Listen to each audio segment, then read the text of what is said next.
Hello, and welcome to the FastForwardAmy show, the show where we talk about how you can lift your life and business with simple strategies.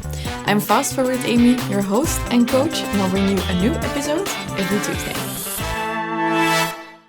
Today we are going to be talking about sales funnels. Now, sales funnels is something I rarely talk about, even with my clients, because I think they are way overrated.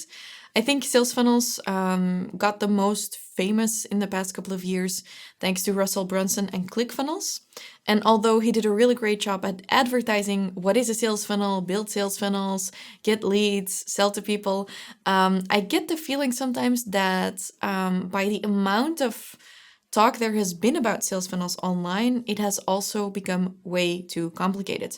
You got downsells, upsells, all of different things, multiple pages. There's so much that you can do to build a sales funnel, and there's so much technical stuff that goes into the online component of things that people kind of get lost. And today I want to go back to basics and walk you through what is a sales funnel, how can you build a sales funnel, and basically just what does it mean based on principles instead of looking at the technical side of things. Okay, so a sales funnel is literally, it would literally look like this, which is a funnel. You know, a lot of stuff gets poured in, some stuff comes out, and not in a dirty way. And you could look at it as it being the path that a prospect takes from the moment they get to know you to the moment they buy. Obviously, a lot of people will get to know you and some people will buy. So the people who buy, as opposed to all of the people who get to know you, that's what we call a conversion, a sales conversion, where you would be like, okay, if you take the amount of conversions at the end compared to the amount of leads you got in, and you divide the conversions by the total amount of people, and you multiply that by 100, you have your conversion percentage. I hope I said that right. In the article of this episode, you can find the details with some formulas. So that's fastforwardamy.com/64, because this is episode 64. So if you're super intrigued by this episode and you're walking or cleaning or I don't know what you're doing, and you want to look at what are the concrete takeaways from this episode, go to the blog post we created so that you can read it and save it and maybe screenshot the formulas. And at the end of this episode, I'm also going to tell you should be starting an email list. And if you've done it before but haven't continued with it, or you're stuck with your building your email list, whatever it is, I created a step-by-step guide for you. It's called Start Your List, so it's very obvious. Go to fastforwardamy.com/start your list to start your list. Okay? And now we're gonna dive into it. So I have some tips, I have some takeaways, but first I want to start with what does that funnel actually look like? I already did this, but that looks a little bit ridiculous. So I'm gonna look at, on this point of my screen, is where everyone comes in. This is the traffic. A lot of people start here. This would be all of the people that walk through a street on any given day. On this point are the people who actually have walked into a store, looked around, went up to the cash register and paid and walk out of the store with a purchase. So a lot of people start here. Of all of the people that pass through that street, some people will look at the window, some people will walk in, some people will choose something, and then they will buy it. That is our funnel. Does that make sense? Does it make sense? Yes, it makes sense.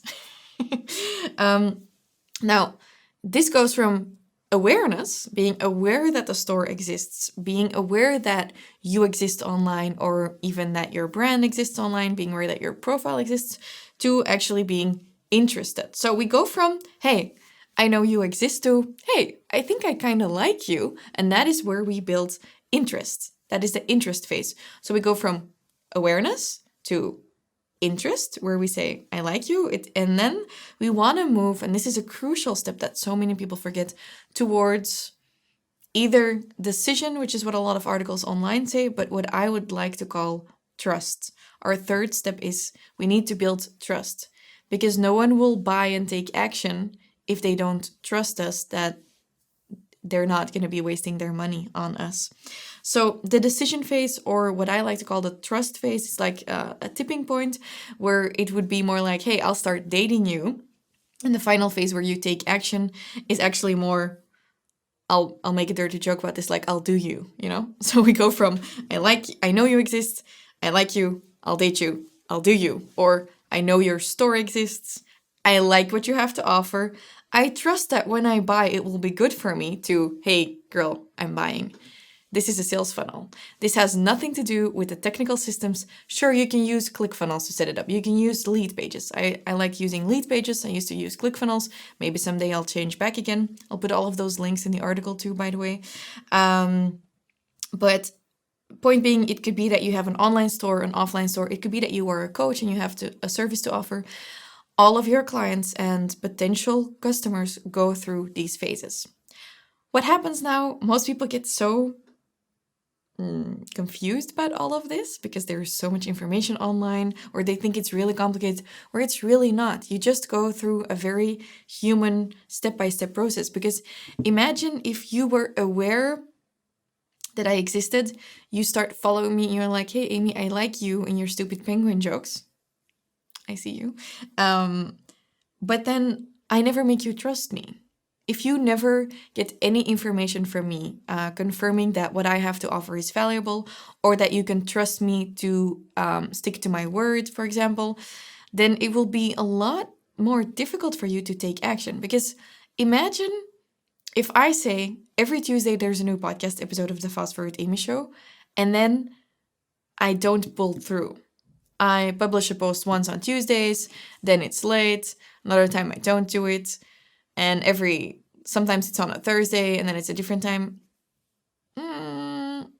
It's gonna be difficult for you to trust me if I'm not staying true to my words, right?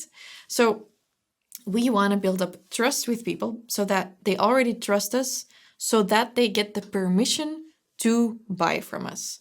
And it's not just about what I just said, that I'll show up at the same time every week, but it's also, for some people, trust is gained by that, like timeliness, precision. Everyone has different values.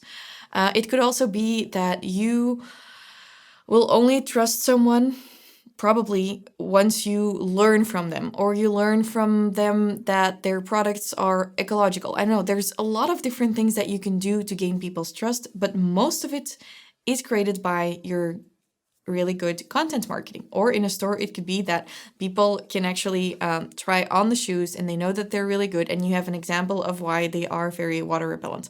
I don't know if these are correct examples, but the biggest point I want to make is, especially in an online business, you know that you wouldn't buy from me if you had major doubts I could teach you something in my Business Freedom Elevator, for example. You wouldn't have gotten in. It's that you already know you can trust me that helped you to make the decision to get in. If you didn't trust me, you would have never gotten in. Do you agree? Yes. Okay. This was difficult to explain. For me, it's difficult to explain because it is so obvious. This is what I live and breathe every day.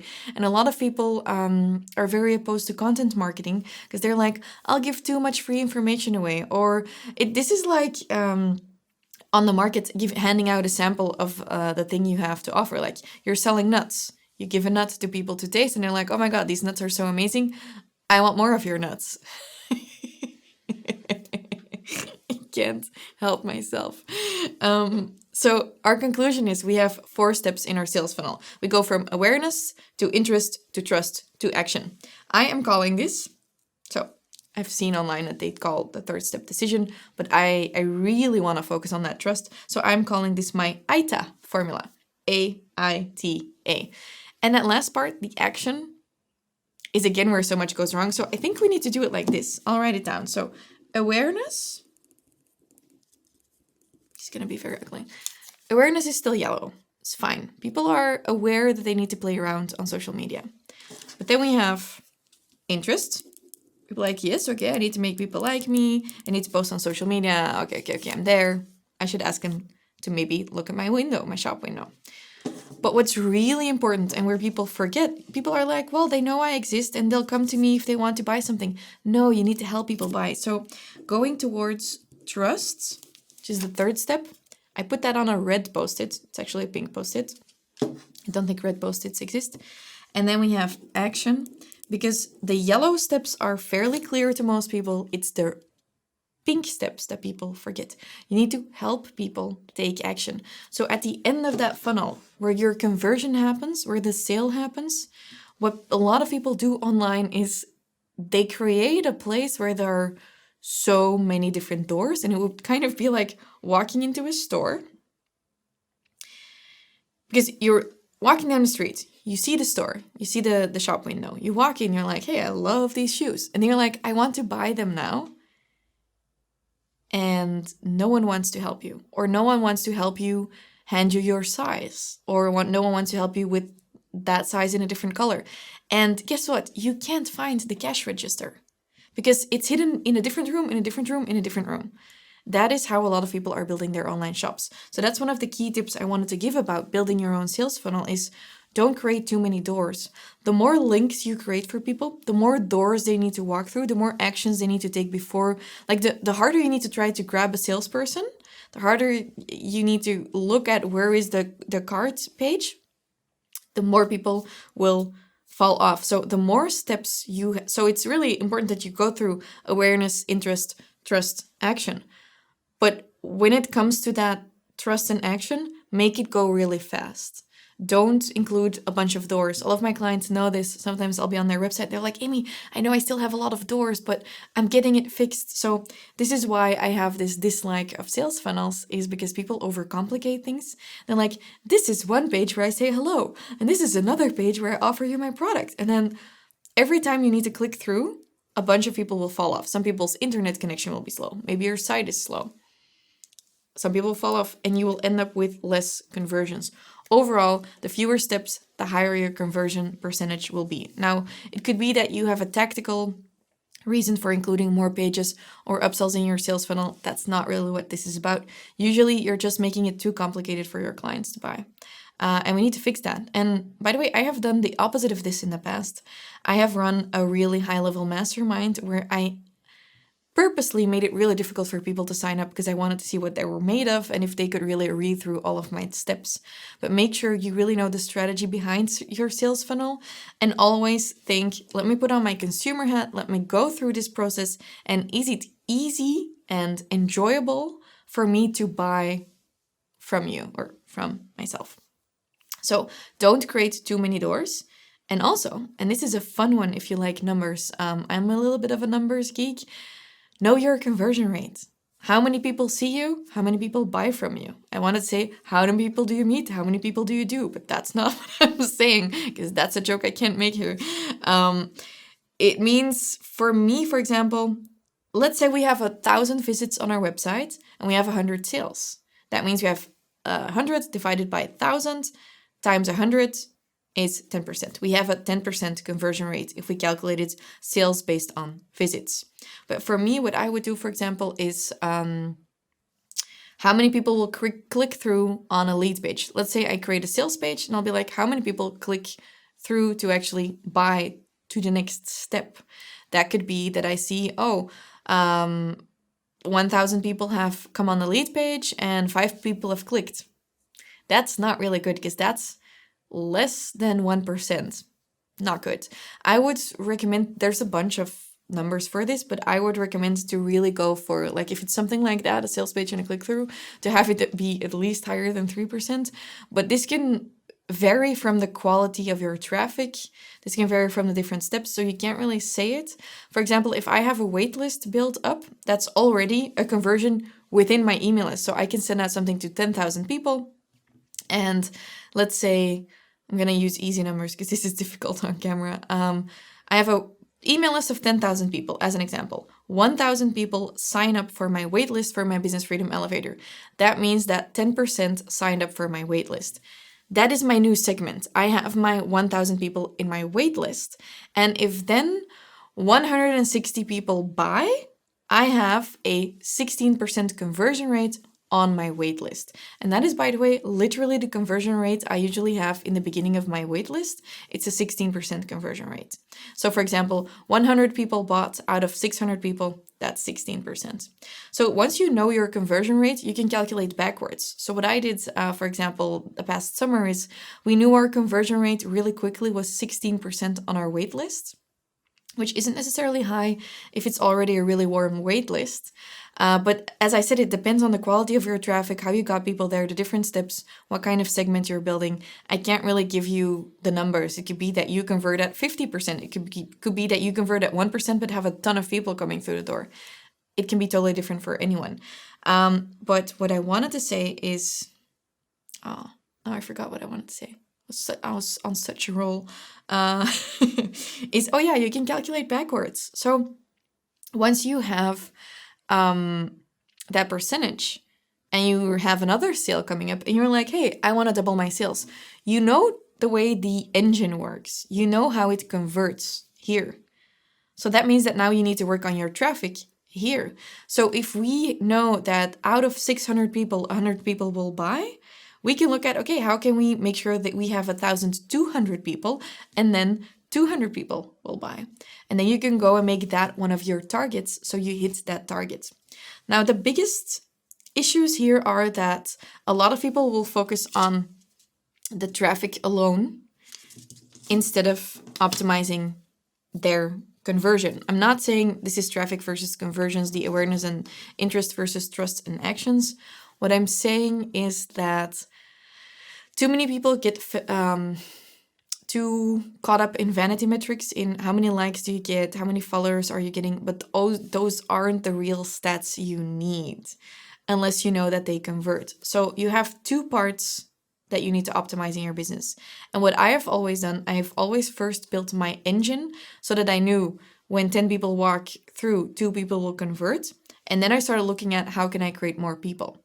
Back in the day when I first grew on Instagram, I did the opposite thing. And I focused on getting more traffic, more followers. And sometimes I grew by 1,000 a day on Instagram, but I forgot to convert them because I didn't make time for it.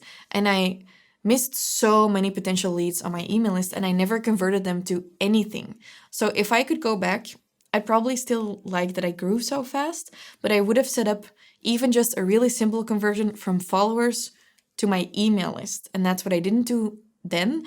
And it cost me hundreds of thousands of dollars. If I would have done that, I would have gained like 2 years of time in my business if I could have just already started building my list on automatic pilots back then. So make sure you know if you're working on your conversions versus on your traffic. So this means a lot of people, for example, think they need 10,000 followers.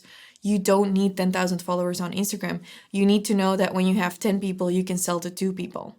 That's what you need, okay? So work on your conversions versus your traffic. If everything is converting really well, then you can start like adding fuel to the fire and making sure you get more traffic, but know what you're working on and make sure you know that you're not just working on awareness and interest and on that traffic for your ego, but that you know, like, is it actually leading somewhere? Am I actually converting these people? So what I was just saying about the emails, by the way, that's why I created that Start Your List guide for you. So if you click the link in the description of this episode, you can grab that guide. I know email lists aren't sexy. I even know if I publish a podcast episode about email lists, you will not listen to it. So I hid this email list information in this sales funnel episode so that you would listen to it. But please start building your list and don't make the mistakes I made. So go to fastforwardamy.com/start your list to grab my step-by-step list building guide.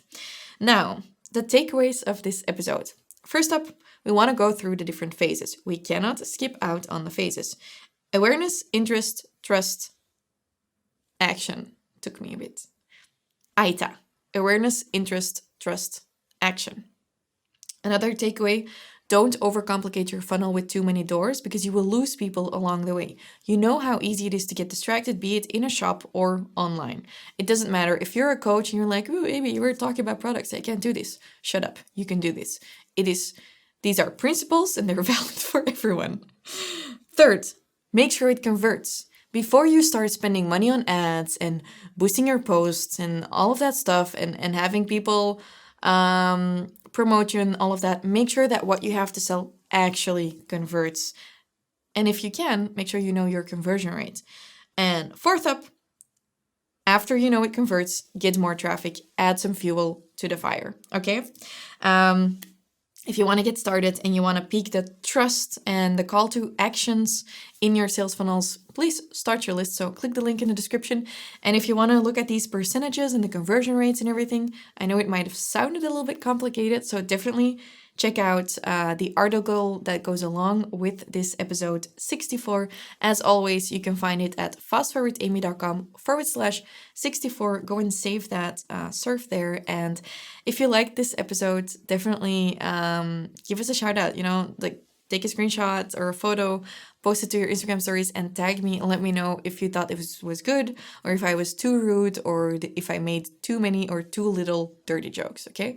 I'd love to see you share it. We put a lot of hard work into this, and I hope it was valuable to you. This definitely would have helped me in the beginning if I knew about those stages, so hope it helps. This is exactly what I teach my Business Freedom Elevator students as well, so there you go, okay? Have a happy day and talk to you next week, Tuesday, when I will be back with the cold hard truth about passive income.